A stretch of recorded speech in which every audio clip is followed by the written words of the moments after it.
ท่านก็ดีกับพ่อญาติเราไม่ต้องสงกับช่องไปคือหลักแป้งท่านก็ดีกับเรื่องทำการทำผักหลักที่สรุปหลักคือจะเป็นเรื่องทางอำนาจการปกครองนอกทางสองบ้านมวงมาจากบ้านใดก็ลืมทางคนบ่อยเนาะที่สรุปหลักคืออย่างคือ ชุบปะและชุบปอก คือว่าพวกเขาเรียนมาพ่อนาพ่อตากัน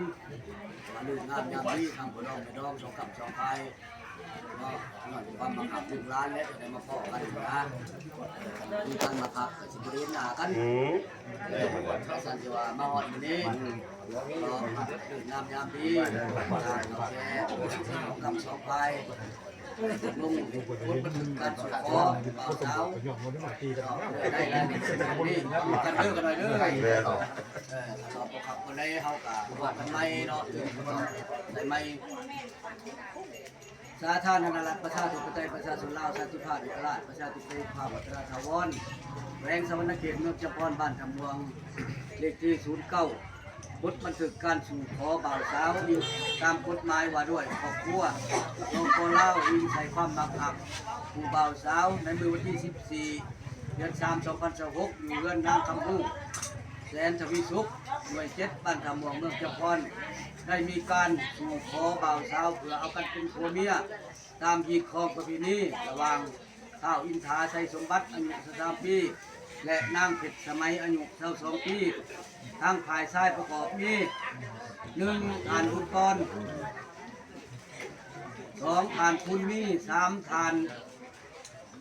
ไส้พรลายโพพันเจ้าเบาสิเป็นลุงหรือเป็นคนเฒ่าเนาะจังหน่อยเพิ่นสิตื่นใช้ทางชอบเป็นในทางไผ่นิ่งประกอบมีฐานพรพันมีไส้ฐานพรฐานอุดมพรลายโพพันเจ้าสาวตัวนี้เนาะเป็นลุงเป็นคนเฒ่าและ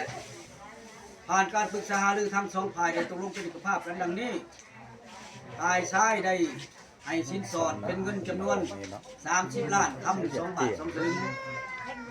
งัว1 ตู้หมู1 ตู้เอาพ่อมือแดงเนาะเป็นเงินสด25 ล้านจะมาอธิบายกันถึงหลังเนาะคำเลย2 สลึงเนาะงัวตัวนึงหรือว่าหมูนี่พิสูจน์เบิดแล้วในมื้อนี้นะเพิ่นเอาเข้ามาหรือว่ายังบอกว่ากันทางตะปูนะที่ข้างทอดนี่ถือว่าอันนี้มันยังข้างตะค้ำเนาะอันบานะลงดูบนนอนเนี่ยในของน้ำกันบริได้เพิ่นจะมาเขียนใส่อาหารการกินในมือแตงมีงัว1 โต๊ะขับเดิมเจ้าเบาขับเดิมเจ้าสาวหมายเหตุในมือแตงในทางกระดองในดองในว่ากันจะหน่อยเนาะเพื่อเห็นในการสู่ขอได้ตกลงเป็นสภาพทำถึง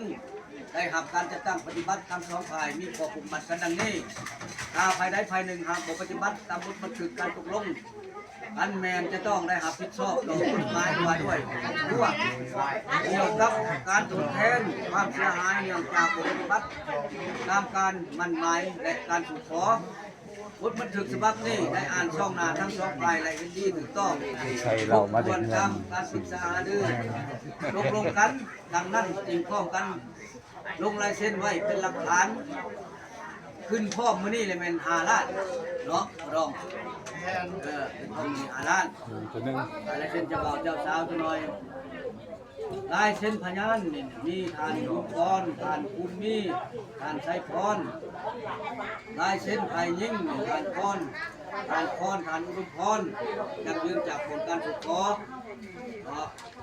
ท่านแลพรหน้าตามทำกระดองไม่ต้องของคำสองไปเนาะที่เขาได้ตกลงเป็นภาพกันถูกต้องพอตามบทบันทึกนี้มันมาบันทึกเขาก็เปลี่ยนแปลงใหม่ซื้อเจ้าสาวบันทึก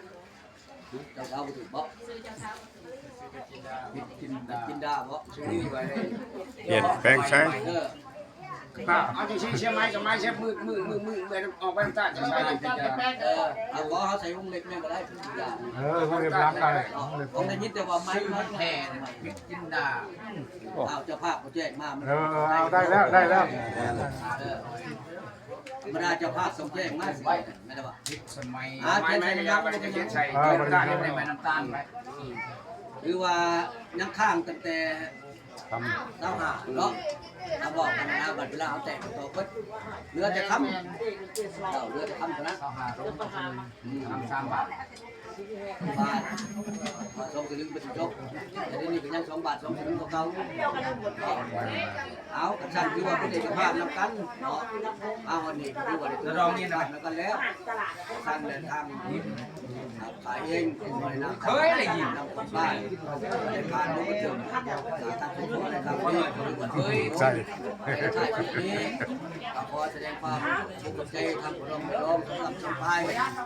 แสดงมาร่วมนำกันในวันนี้เป็นงานวันเวลาแล้วก็ขออวยชัยพรกรมสำหรับชมพายมีสุขภาพแข็งมีอายุวันยืนจะได้มาพบกันในวันนี้เดือนที่1เดือนที่2ก็ที่ว่าในมือแต่งแล้วจะได้มาพบกันเลย มันไก่เข้ามาลุกอยู่ได้เลย มีอายุวันยืนเนาะหลังจากที่ว่าสำเร็จเกี่ยวกับกระเบียงงานของเราแล้วกับบ้านเรือนมีความสุขความเจริญทุกท่านทุกคนเจ้า